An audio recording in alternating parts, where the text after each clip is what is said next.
Hello friends, welcome to my YouTube channel Mohit skill centre. Friends, आज हम बात करने वाले हैं एमए फर्स्ट ईयर के सेकंड सेमेस्टर ज्योग्राफी के बारे में। और ये आपका फर्स्ट पेपर है जिसका नाम है इंडियन फिजिकल ज्योग्राफी। फ्रेंड्स, जिसको हिंदी में बोलते हैं भारत का भौतिक भूगोल।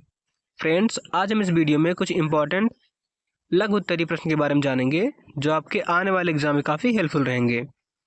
तो देख लेते हैं कि कौन कौन से क्वेश्चन इस वीडियो में कवर होंगे। जैसे पहला क्वेश्चन है भारत जैसे पहला क्वेश्चन है गोदावरी नदी के अपवाह तंत्र का वर्णन कीजिए। ये पहला क्वेश्चन हो गया। और दूसरा है गंगा घाटी एवं कश्मीर हिमालय की भौगोलिक विशेषताओं का उल्लेख कीजिए।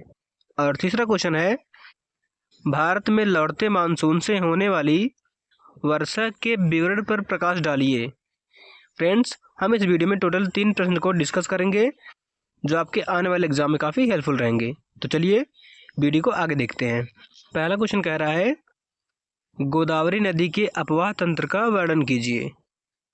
आंसर में कह रहा है गोदावरी नदी भारतीय उपमहाद्वीप के प्रायद्वीपीय भारत की सबसे बड़ी और प्रमुख नदी है। इसे दक्षिण गंगा के नाम से भी जाना जाता है। एक बार दोबारा पढ़ते फ्रेंड्स। कह रहा है गोदावरी नदी भारतीय उपमहाद्वीप के प्रायद्वीपीय भारत की सबसे बड़ी और प्रमुख नदी है। इसे दक्षिण गंगा के नाम से भी जाना जाता है। ठीक है फ्रेंड्स, आगे कह रहा है गोदावरी प्रायद्वीपीय भारत की उन गिनी चुनी नदियों में से एक है जिसमें वर्ष भर जल रहता है। ठीक है फ्रेंड्स, आई होप इतना क्लियर हो गया होगा। आगे देखते हैं। जैसे उत्तर भारत के प्रमुख तीर्थ स्थल गंगा नदी के किनारे स्थित है, ठीक उसी प्रकार दक्षिण गंगा भारत के कुछ प्रमुख तीर्थ स्थल इस नदी के किनारे स्थित है। अब आगे देखते हैं। कह रहा है गोदावरी नदी का अपवाह क्षेत्र।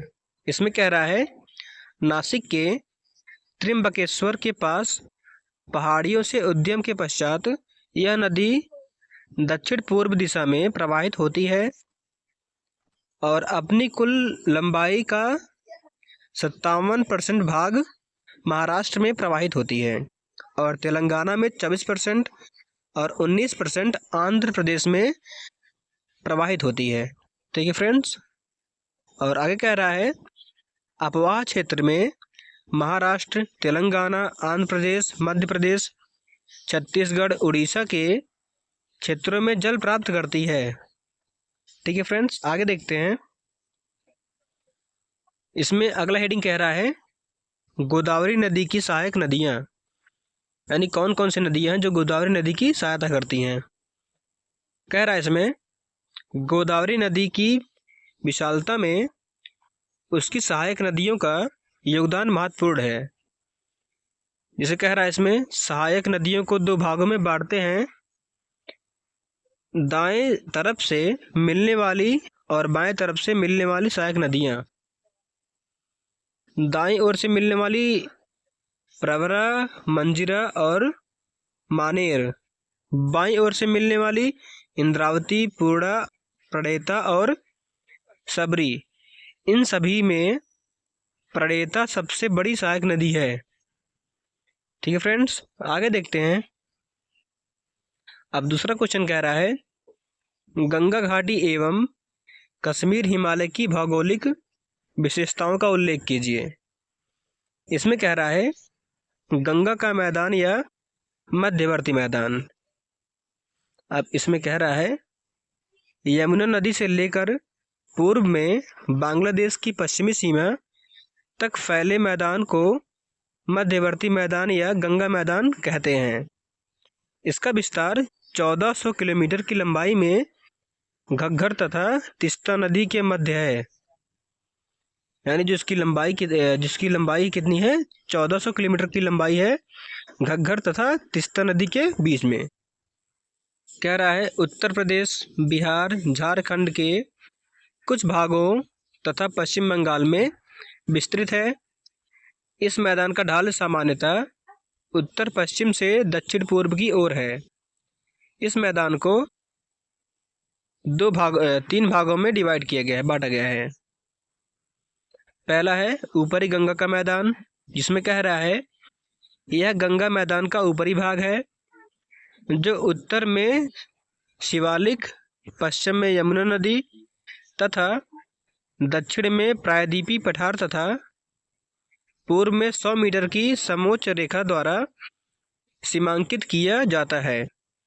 इस मैदान की 3 लघु इकाइयां हैं। पहला गंगा यमुना दोआब, दूसरा रुहेलखंड मैदान, तीसरा अवध मैदान। ठीक है फ्रेंड्स, आगे देखते हैं। दूसरा हेडिंग कह रहा है मध्यवर्ती गंगा का मैदान।